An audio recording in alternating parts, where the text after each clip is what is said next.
Deus de infinita bondade, que nos mandais ouvir o vosso amado Filho, fortalecei-nos com o alimento interior da vossa palavra, de modo que, purificado o nosso olhar espiritual, possamos alegrar-nos um dia na visão da vossa glória. Por nosso Senhor Jesus Cristo, vosso Filho, que é Deus convosco, na unidade do Espírito Santo. Amém.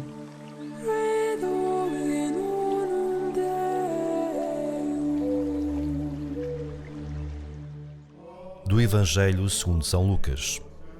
Enquanto iam a caminho, disse-lhe alguém: Hei de seguir-te para onde quer que fores. Jesus respondeu-lhe: As raposas têm tocas e as aves do céu têm ninhos, mas o Filho do Homem não tem onde reclinar a cabeça. E disse a outro: Segue-me. Mas ele respondeu: Senhor, deixa-me ir primeiro sepultar o meu pai. Jesus disse-lhe: Deixa que os mortos sepultem os seus mortos. Quanto a ti, vai anunciar o reino de Deus. Disse-lhe ainda outro: Eu vou seguir-te, Senhor, mas primeiro permite que me despeça da minha família. Jesus respondeu-lhe: Quem olha para trás depois de deitar a mão ao arado não é apto para o reino de Deus. Depois disto, o Senhor designou outros 72 discípulos e enviou-os 2 a 2 à sua frente a todas as cidades e lugares aonde ele havia de ir. Disse-lhes: A messe é grande, mas os trabalhadores são poucos. Rogai, portanto, ao dono da messe que mande trabalhadores para a sua messe. Ide. A passagem do Evangelho de São Lucas que nos é proposta hoje narra-nos 2 momentos de um diálogo entre Jesus e os seus discípulos. Trata-se de um diálogo em que Jesus começa a apresentar aos discípulos as exigências necessárias para quem o quisesse seguir. Aproximava-se a hora derradeira da sua Páscoa, em Jerusalém, e era importante que os discípulos se comprometessem com a missão de Jesus. Jesus não obriga ninguém a seguir os seus passos. Seguir o Mestre pressupõe sempre um ato de liberdade interior e em qualquer momento se poderiam ir embora. O que Jesus propõe é um estilo novo de vida que implicava deixar tudo para abraçar a missão. Trata-se de uma vocação radical, onde era preciso arriscar tudo até dar a própria vida. Os discípulos têm diante de si uma opção a tomar. Por um lado, as exigências de ser missionário de Jesus e, por outro, a experiência dos sinais vistos e vividos no convívio com Jesus. As exigências eram grandes e radicais, mas a atração por Jesus era irresistível. O que Jesus pedia era muito, mas não conseguiam deixar de lado a beleza daquela experiência. Dizem sim a Jesus e querem segui-lo até ao fim. Vão continuar a descobrir o que isso significa, à medida que a Páscoa se vai aproximando. Os sinais eram cada vez mais intensos e a sua vontade de seguir o Mestre, mesmo se vacila diante da cruz, também vai crescer de intensidade. Jesus pode contar com eles para serem missionários do seu reino. Imediatamente a seguir a este diálogo com os discípulos mais próximos, o Evangelho de Lucas refere que Jesus designou outros 72 discípulos e enviou-os à sua frente, a toda a cidade e lugar aonde ele próprio havia de ir. Por esta passagem podemos concluir que os missionários de Jesus não são só os 12 apóstolos. Para além deste grupo mais próximo, Jesus alarga a missão a muitos outros, para que a Boa Nova pudesse chegar o mais longe possível. Num passado recente, havia muito a noção que os missionários seriam os que estavam revestidos de um mandato próprio, decorrente do seu estado de consagração. O nosso tempo redescobriu a consciência missionária de todo o povo de Deus. Todos somos missionários porque enviados pelo Senhor Jesus, que nos convida a irmos por todos os lugares a anunciar o seu nome. É certo que alguns Jesus chama de modo particular, com uma vocação mais radical, mas segundo o seu estado, todos são chamados a ser corresponsáveis na Igreja de Cristo, no anúncio do Evangelho. O Concílio Vaticano II veio chamar a atenção para a santificação do mundo através das atividades humanas, refere a Gaudium et Spes número 34. A atividade humana individual e coletiva, aquele imenso esforço que os homens no decurso dos séculos tentaram melhorar as condições de vida, corresponde à vontade de Deus. De maneira que, estando todas as coisas sujeitas ao homem, seja glorificado em toda a terra o nome de Deus. E um pouco mais à frente conclui: os homens e as mulheres, com razão, podem considerar que prolongam com o seu trabalho a obra do Criador.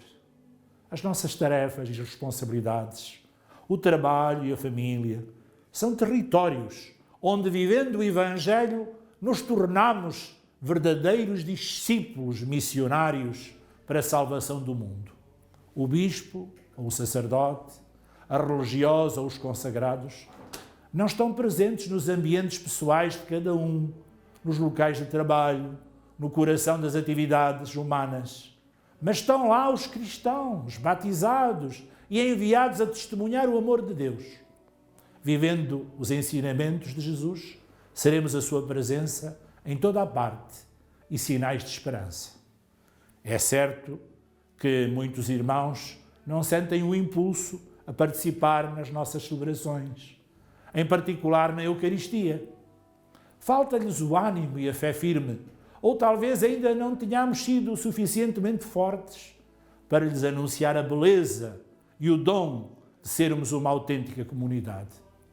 Mas ao encontrarmos esses nossos irmãos na família ou no trabalho, bem como nas mais diversas atividades, nós devemos ser para eles a palavra viva que eles não escutaram e o corpo de Cristo que eles não comungaram. A palavra que não ouviram, deverão vê-la, testemunhada por nós, e deverão ficar inquietos diante dos sinais que damos como hóstias vivas a saciar o desejo de esperança tão presente em cada pessoa. Jesus chama-nos a sermos seus missionários, mas para o exercício desta missão temos, antes de mais, de experimentar a graça de viver como cristãos. Temos de ser antes de falar. Temos de estar com o Senhor antes de o querermos anunciar. O Papa Francisco, numa página admirável da sua exortação sobre a santidade no mundo atual, refere: gosto de ver a santidade no povo de Deus, nos pais que criam os seus filhos com tanto amor, nos homens e nas mulheres que trabalham a fim de trazer o pão para casa, nos doentes, nas consagradas idosas que continuam a sorrir. É este testemunho simples e efetivo de todo o povo de Deus que lhe dá a autoridade e a responsabilidade de sermos missionários de Cristo. Não saboreamos já o conforto de uma palavra que veio de alguém que nos consolou num momento difícil. Não sentimos já o calor de um ombro amigo que serviu de nosso refúgio em horas de aflição. O mundo está faminto e sedento de uma boa nova que revigore a sua esperança, que refaça os caminhos mal andados, que o recupere para a alegria e para o sentido da vida. Foi para isso que Jesus nos convocou e enviou, confiando-nos a missão de continuarmos a edificação do reino que Ele começou.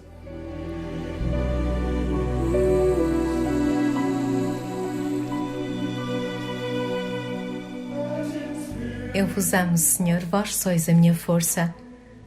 Eu vos amo, Senhor, minha força, minha fortaleza, meu refúgio e meu libertador. Meu Deus, auxílio em quem ponho a minha confiança, meu protetor, minha defesa e meu salvador. Invoquei o Senhor, louvado seja Ele, e fiquei salvo dos meus inimigos. Viva o Senhor, bendito seja o meu protetor. Exaltado seja Deus, meu Salvador. Senhor, eu vos louvarei entre os povos e cantarei salmos ao vosso nome. O Senhor dá ao seu rei grandes vitórias e usa de bondade para com o seu ungido.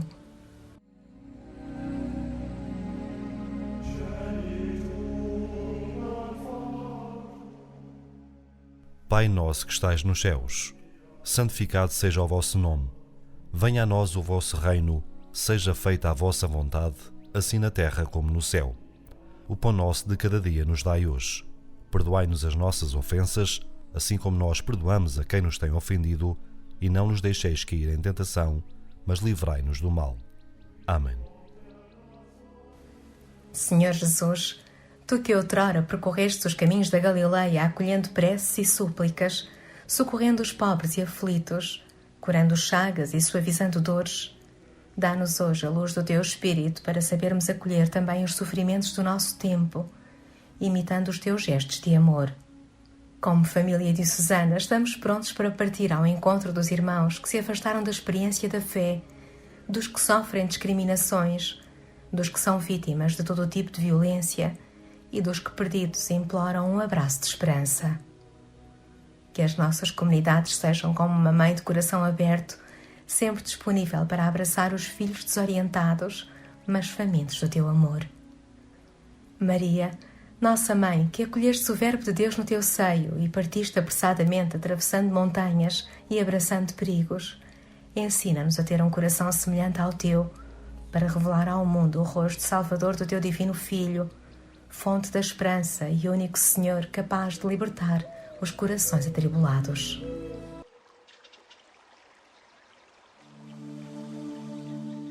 Acabamos de receber o convite a ser discípulos do Senhor. Eis-nos aqui presentes. Obrigado pela sua presença. E despedimos-nos até à próxima catequese com a bênção de Deus. Pai, Filho e Espírito Santo. Amém.